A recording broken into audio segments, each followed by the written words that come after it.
Oh my God. Okay. Awesome. Thank you for that. Well, I think it's really helpful sometimes. I mean, we were kind of being funny about like, wow, that's a lot of information, but I think sometimes it's really helpful to understand that work like this because there's something. First of all, I love the program here in so many ways, but partly because it's so incredibly materials forward, whether it's, paper, textiles, ceramics, millions of zip ties, cowrie shells, weavings of, incredibly unconventional materials, like everything, you name it. It's so materiality forward here, what goes on in the program. And that's one of the things I love. And this show, I think, encapsulates that, brilliantly. But one of the things is like when, I think we're well and truly sort of at the resolved end of this, but the last 10 or 15 years, there's been this whole discourse around, crafts, right? And things like paper collage and weaving and textiles and ceramics were, the battle lines of that. And I think, we're well and truly on the other side of that now, but it wasn't that long ago that you had to kind of fight for that.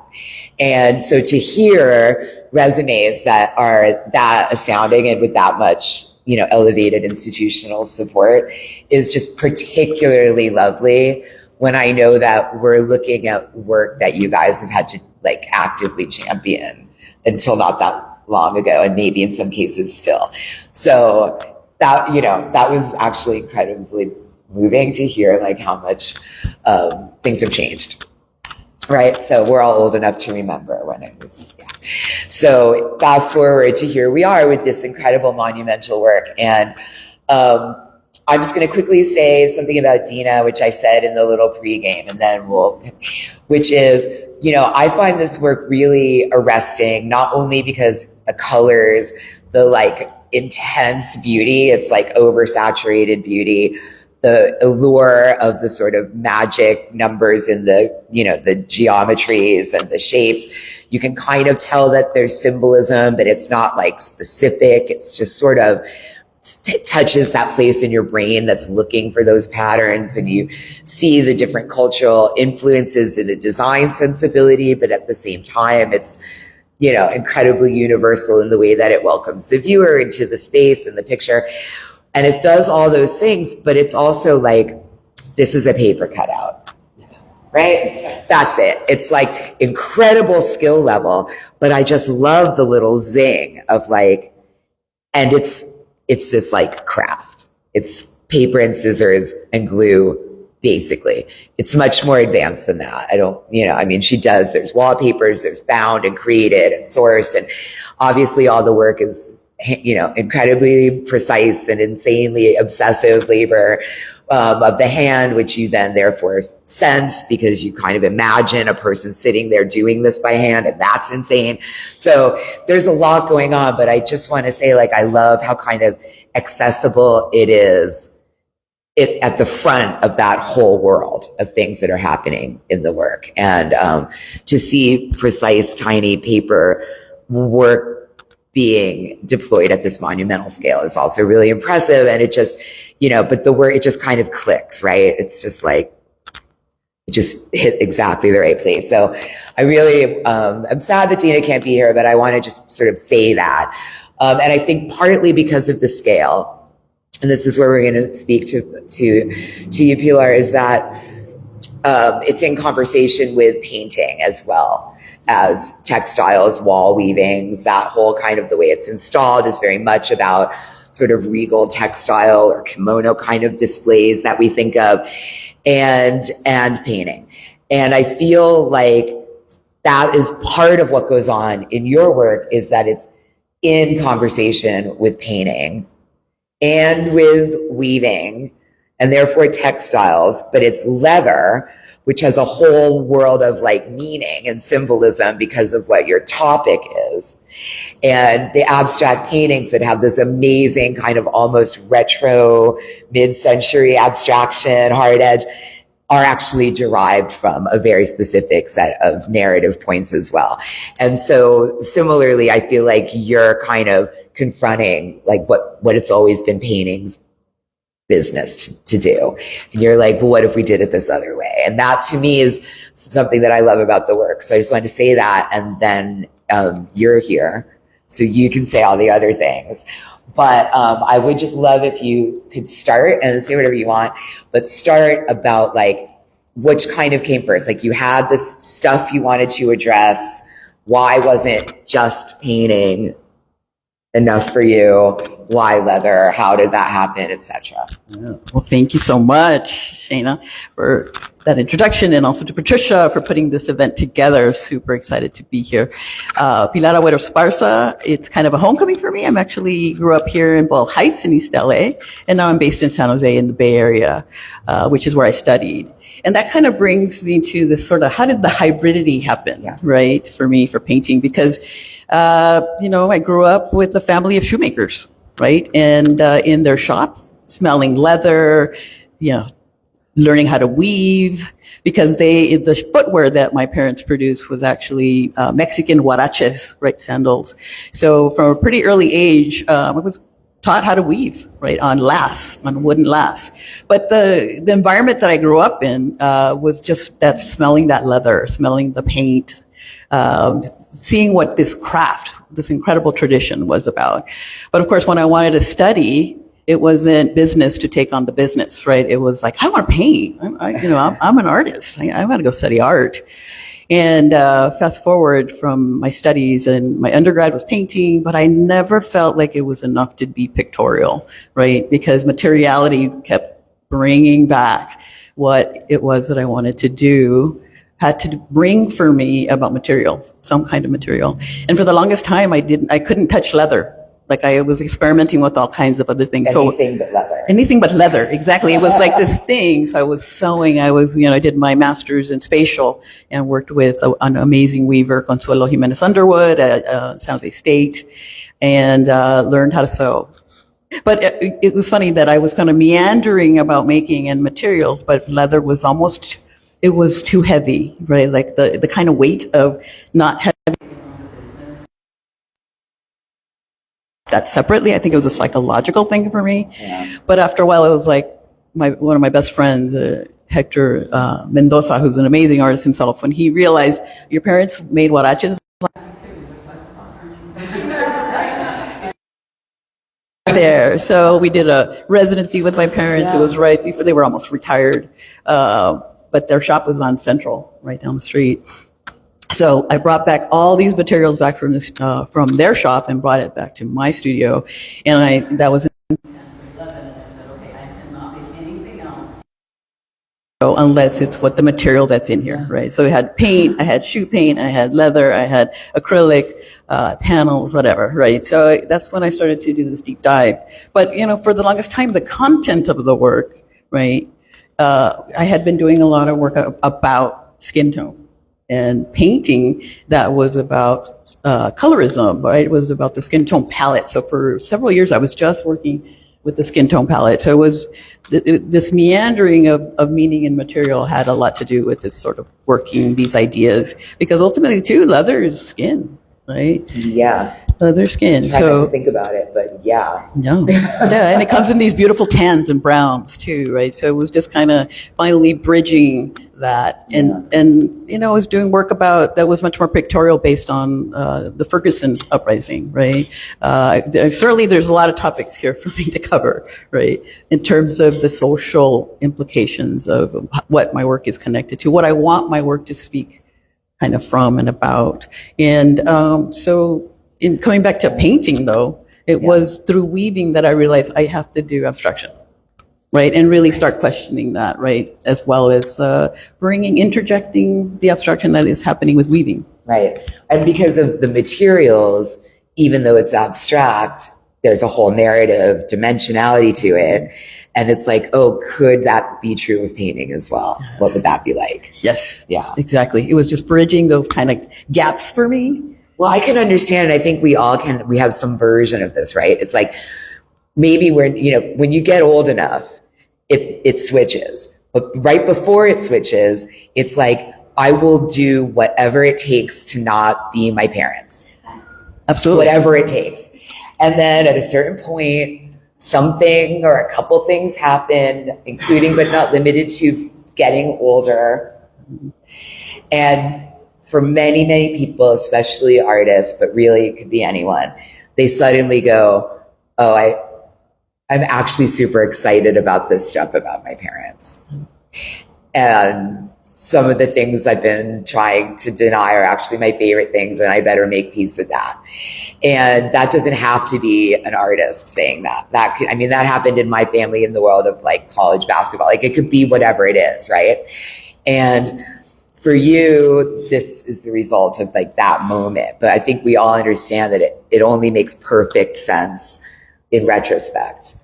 The getting to that point was never going to be linear or easy. It was always going to be emotionally fraught and like therapy, world. No, absolutely. And, I think that's kind of, but when you get through it and then get to that place where everything you do has all that meaning in it, and that's where you live, that is like so beautiful, right? Yeah.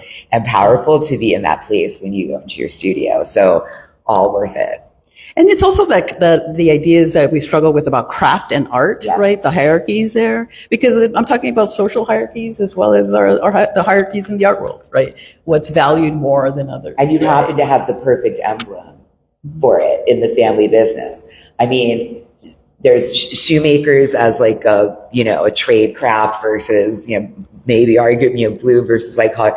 But then within that, it's like, well, they're not, bespoke custom $18,000 shoes either. From Italy. And so there's all these hierarchies that interlock in different ways. And they're made here, but quite possibly bought by tourists elsewhere, which is a whole, right? And like people from here go there to buy that they were made there, but there's no communication here between the community. Like you can pull on that thread for a long time. And my parents were making leather sandals right here. They weren't from Mexico and imported. No, they were made here in Los Angeles. And we would sell them at El Monte, flea market or whatever, right? And they were $20 for a pair of leather shoes. And yet but they're like iconic. So it's not just any leather. I mean, it's not the bespoke, but it's also not just any shoes. Like when you said Huaraches, everybody was like, oh my God. Yeah. So I can see why it's rich territory and you're not done exploring it yet. And it's also about that indigeneity, right? That wanting to connect that aesthetic to my work, right? Because that's again, another hierarchy there, right? And pulling that whole sort of Chicano thing of like there and here and what does that even mean? And within a household, you've got like 7 statuses and preferences and, it's like that is such a real way of living. And yet, where is that told? Yeah. So ultimately it's about being radically authentic. Yeah. I love that so much. And I'm going to dip into Amalia's piece and come back to you, John, because I feel like if she were here, she'd be nodding like this and going, oh my God, yeah, I totally know what you mean. Right. And, beautiful how the schematic or the formula of that dynamic is very parallel. Yeah. And yet what it physically looks like, is made of and means is so completely different, which, just expands on your point even more, right? So for her version of that story is similar, born somewhere else, in fact, but I'm not super clear on stuff that happened to me up to 4, right? And I was still living in the same house, right? Like I was in the house and lived in the house till I was 12, and my memories of early childhood are still fuzzy. So now imagine interjecting a migration journey and disruption of that into all of that. And yet something always told her, I would imagine, that was there, that there was always like an echo and a thought. And then she's drawn to textiles. I wish I could say, Amalia, why textiles? But I have a feeling we can all sort of imagine what that might have been. My own mother is a textile artist, and I can tell you what that's about and what that means to me as her daughter and the things. And so she makes her own, she goes to she's in Connecticut, and she goes to like county fairs and gets like bags of just shorn sheep. The wool. Yeah. Not even the wool, that she goes home and like makes her own yarn and dyes it. And then my stepdad's a carpenter and he builds her a loom and a weaving. I mean, the whole thing is a spinning wheel, all of it. Wow. So, but she recently taught herself how to make felt because we're partly Scandinavian, and she felt she wanted to learn more about that part of our family tree. And she decided to do it by learning how to make felt, which is the Scottish Highlands by way of Sweden thing. And just to say, I would imagine it's something similar happening with Amalia's decisions. And I think the fact that it's still like lives as a shelter, it's obviously a shelter that is so pregnant with meaning and metaphor, and that she's calling back to her grandparents and the traditions that they, that they brought and left, and, whatever that comfort. Like, I think, again, it's a beautiful, mysterious piece, but I think there's ways in which it's very accessible as well, most of which having to do with physically what it's made of. So materiality, right? We're back to this strength of this program. So that's what I would talk to her more about if she were here. And if you're watching, please know you're missed and your piece is amazing. And we're really glad it's here.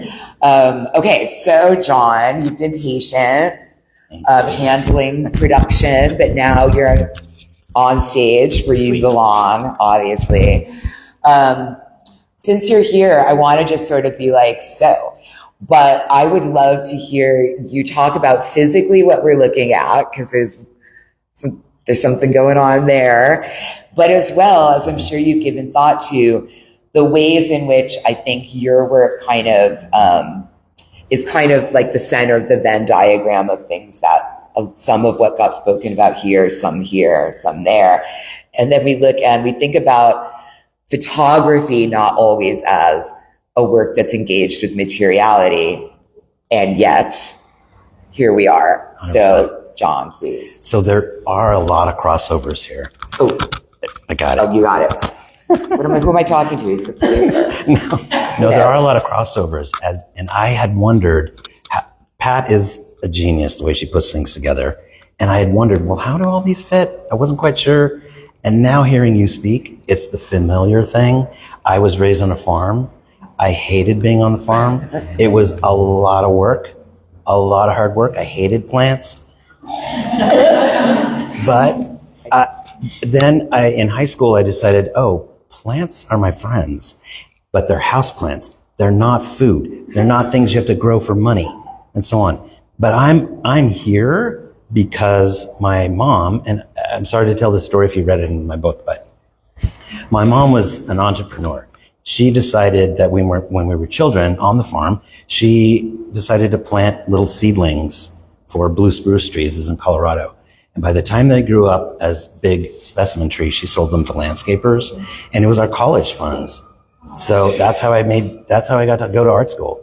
Wow. Thanks, Mom. So it's not surprising to me that the family heritage, I don't know, there's so many words I could assign to this, but how you grew up just is in you and it seeps out. So I did hear you. You said, "What's here?" Yeah. So, no, so what you're looking at. I mean, there's a couple bodies of work that are represented here, but what you're looking at are still lives, basically. But I didn't ask Patricia, but I suspect she's drawn to them because they are like sculptures. Not sculptures in the traditional sense, but these are set up.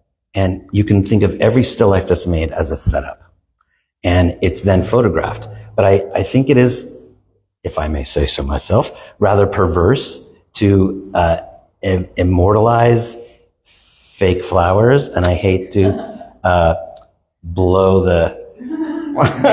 it's kind of the little moment. Well, the one around the corner is the sort of Rosetta Stone that's like, oh my God, wait, what? And then you go back. That's a different animal. That's a different animal. Because these, we have no idea who made these. The flowers themselves. The piece behind us was, all those flowers are made by different cultural, community, and social organizations. I asked them to make a flower that represents themselves and their identity not easy, right? But I had to give them parameters. I said, looks like a flower that we know, basically the scale of a flower that we know.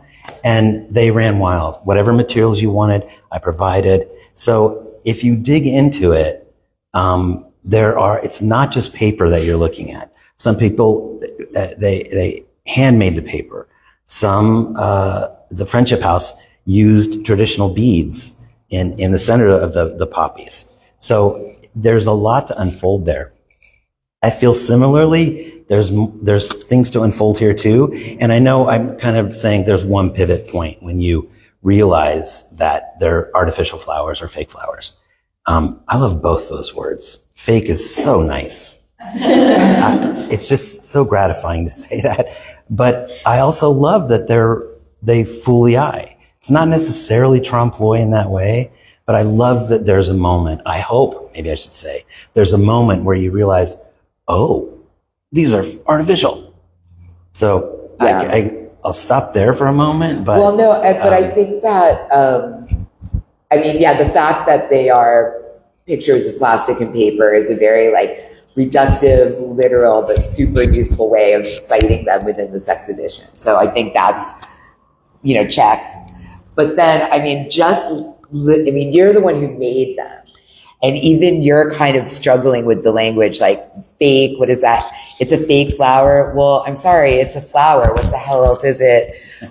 Ceci n'est pas un pipe, okay, ceci n'est pas une fleur, whatever. But what is it instead then, Brainiac? It's a flower. But it's not a living flower. It's made of materials. So then it's a sculpture. It's an origami. But I promise you, if it had been alive when you photographed it, it'd be dead now. Whereas those are living their best life somewhere, still beautiful. And still life is nature morte, which means dead life anyway, dead nature anyway. So it's kind of all in there. If you really want to nerd out on it, there's plenty for you to play with. These will outlive us.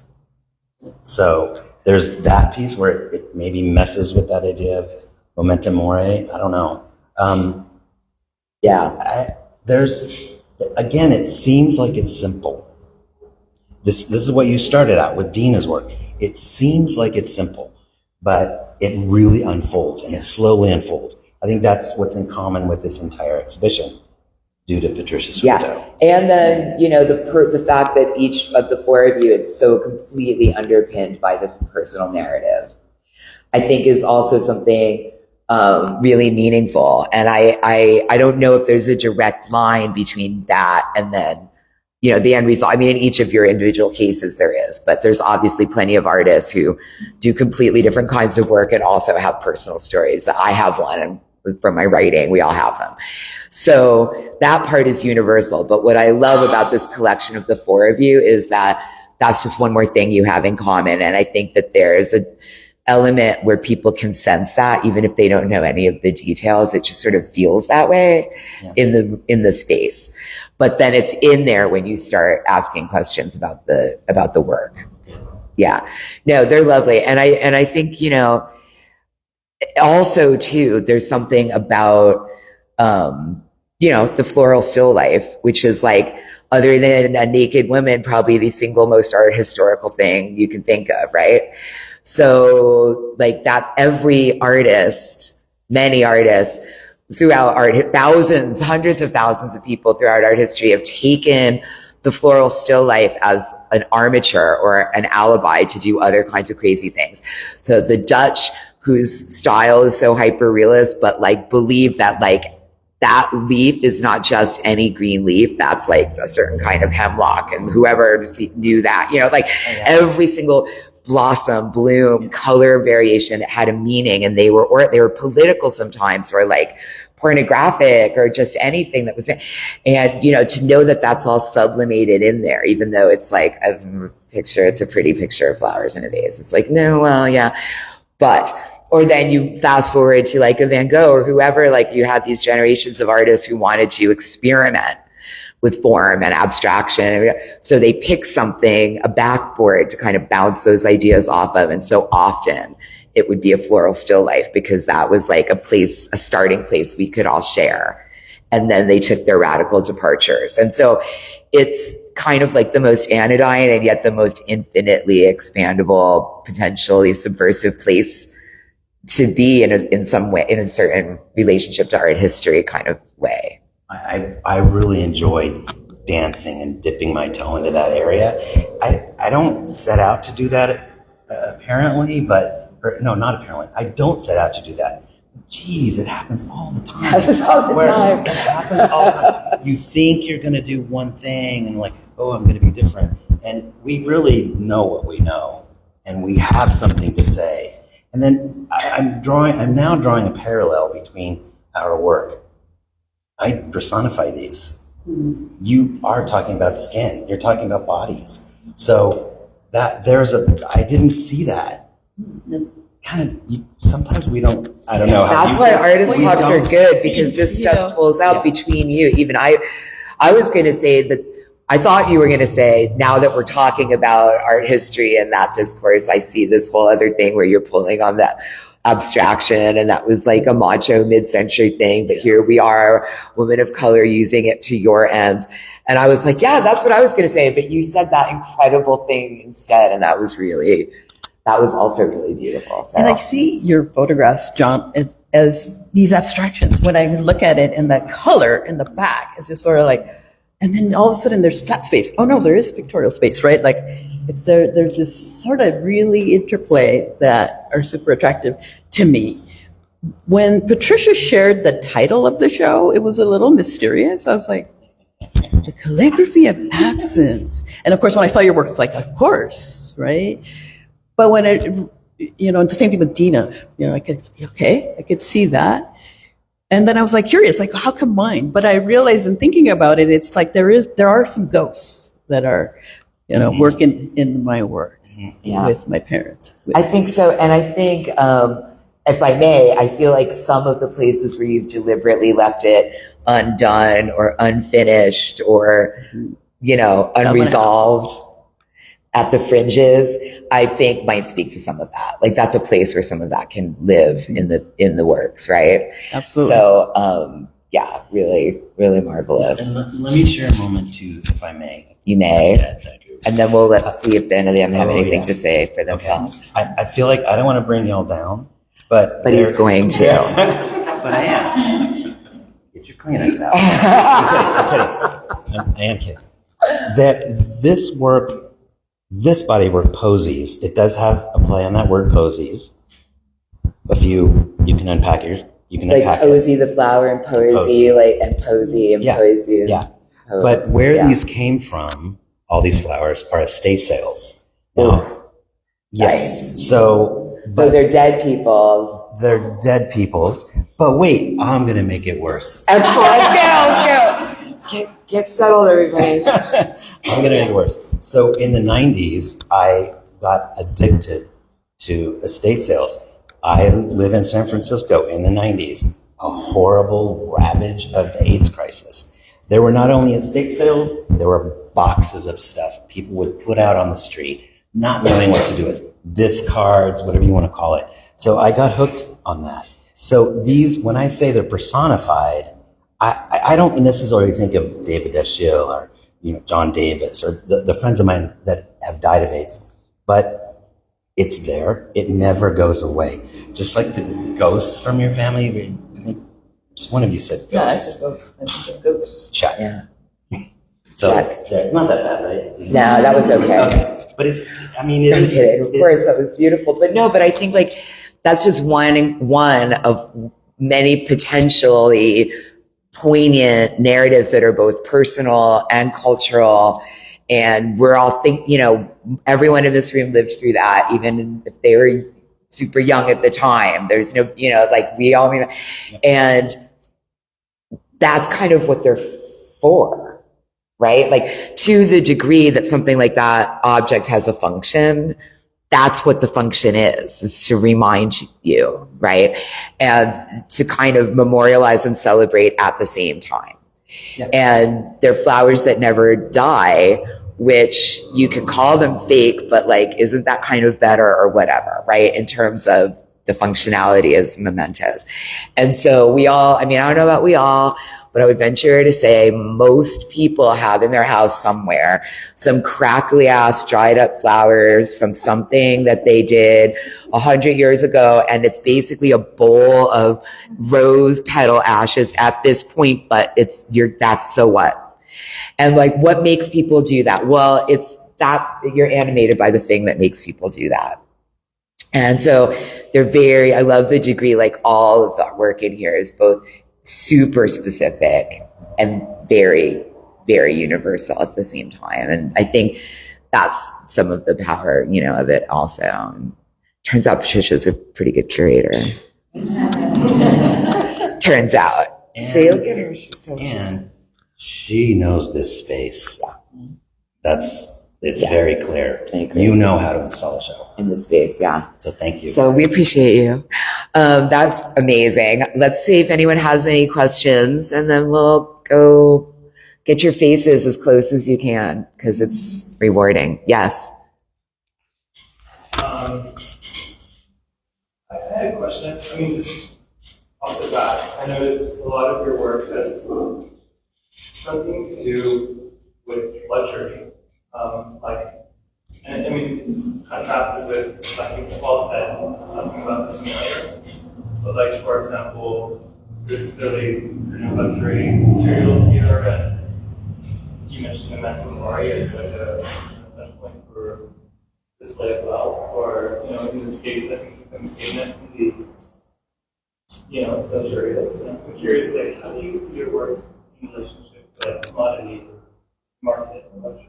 That's a great question. Yeah, and it's interesting because like that piece in particular that has the silver colored leather, my parents had these rolls just, in their stash of fragments of leather. And I hung on to them for years, right? Going, what's this gonna be, right? And finally last summer I was like, okay, there gotta be lace. So I just cut them into lace and started weaving. But I guess for me, it's that juxtaposing the two, because I do feel like, this is a craft. This is lowly. This is not as, sophisticated as it can be, right? Or not considered that. But then in putting this in this painting, all of a sudden you start seeing it in another way. It's not footwear any longer on the floor. Now it's up in the wall. So and it's silver, right? So it's so seductive. And that one's called plata, right? That one's called silver in Spanish. And I do find that so seductive, right? And it is a commodity. And it's like, what do I do? Like, what do I do with this work? Well, it's art now, so. Yeah, it's art now. But I will be, you know what? Right. But that's exactly the point, right? It's like, well, it's now, ironically, now that it's devoid of being able to be useful to you as footwear, that's suddenly when the price shoots up, because now it's right now it's art for sure. Super. Yeah, right. It's on the wall. Right. If you're wondering, and that's both perfectly obvious and problematic at the same time. Yeah, I would say. And for you, I mean, I if you weren't here, I'd say, well, the best ones are the most expensive ones. So how much are you willing to spend on your friend that you supposedly loved? But no, let me get the ones that are on sale. I don't think so, right? And so there is an equation of that. But the question, if I understand it, is how do we relate our work to commodity? Yeah. But what is commodity? I mean, we're correct. This is a correct approach of what commodity is. But can I ask you how you mean it? I'm not trying to be a jerk. Actually, that's a good question. Because I was thinking of function, I guess. Like how, the different forms of function. I guess thinking about, like miniature painting as opposed to reference, or shoes, or flowers, or Well, art as a luxury good is a whole subject for discourse. And even when you look at work like this and some of what it references, like that incredible, like there are buildings with that level of insane, highly skilled labor, decoration on that. And that would definitely have been like, hey, rich people who love God live here. Like that's what it was for, to build a palace with that much intense beauty and decor on it. And so there are layers to it, but yet paper, discarded wallpaper, literal garbage in a sense, on its way to being garbage. And she pulled it back and made that. So I think it's a really, really interesting way of looking at all of this. And even like the trompe l'oeil where like it's not bronze, right? But she wants it to speak to what bronze would do in the material. It would tell you that this was important and permanent and expensive and possibly state. Right, exactly. And yet it was this transitory thing, and that's kind of an illusion. And so, yeah, I love that question, actually. It leads to more questions, which is the best kind of question. It does. It does. And I think that's the struggle too, right? I mean, we as artists, we want to live, we want to support our families, right?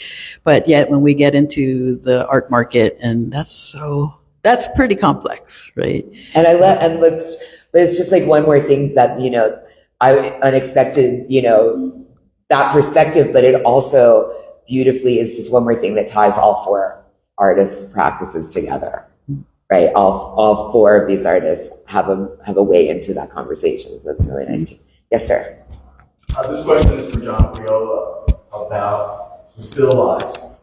What did you expect to achieve by using only natural light and no artificial light?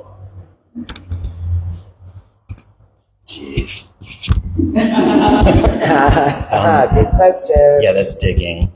So, probably, that's a hard question. I'm going to dig to answer it the best I can. I think my work had always been inside, very insular, and in the studio, and private, and photography is that way. You can be, well, many mediums are. You can be with the medium itself, and you can be engulfed in it. But as I'm getting older and trying to expand and pushing myself out, natural light, man, it is tough. It has its own personality. So it's not easy to work with, and it's a challenge. And I realize no one gives a crap. That he does. They look, well, you do. Let me say part two to that. No one gives a crap, because you look at this and you don't think it's natural light. But do you feel it? Does some part of your brain kind of know? That's it. And are you giving something vaguely organic back to the plastic flowers by doing it that way? That's it. And I've always felt like in my photographs with the still life, there's space. And I can't prove to you that space makes a difference, but the object in relationship to where the background is, even if it's a color or if it's black, that space marks something. And it's like the natural light. I can't prove it to you, but it's a sense. I believe in it. Photography lies. I use that so much. And I think that's how these might be elusive in that way or tricky in that way. But I don't know, well, you're probably the same. I don't know. I think all artists are the same. I'm so stupid in that way. But I think we don't set out thinking, I'm going to do ABC. And even if you do think you're going to do ABC, you end up doing 1007 AB. It's so off and so beautiful, the things you discover. Mm-hmm. Absolutely. And it's also a book. I thought she was sitting there.